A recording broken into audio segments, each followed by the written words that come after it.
helped throw off surveillance so he could move freely in dangerous territory. It's called a 5-second mask because a user should be able to put it on in less than 5 seconds. In the Spy Museum, we call the mask a 5-second mask. They proved invaluable.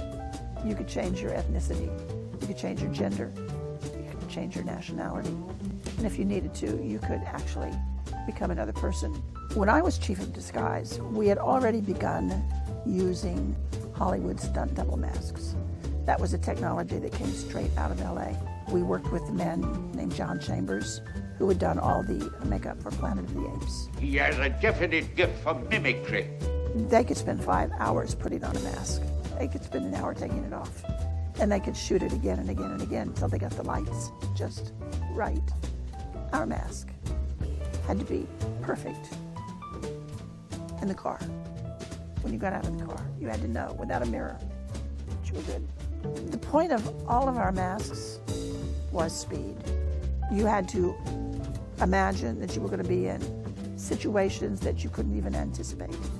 An officer somewhere picks this thing up, just puts it on in 5 seconds, and knows that it's right. In my role as chief of disguise, my major concern was always protecting people.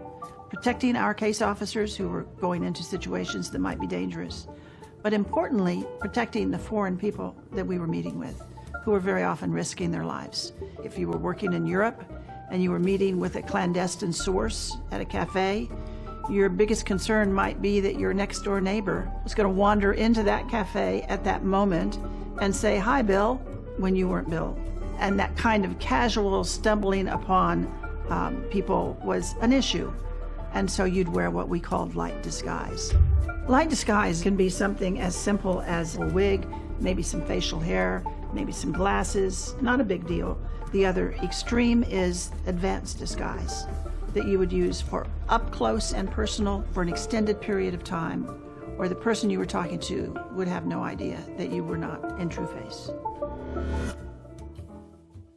One of the things that was going on when I was chief of disguise was an enormous research program into the new advanced disguise system. It was basically the masks that everybody always wondered if we used masks, and this was the beginning. This is a series of photographs of when I met George H.W. Bush.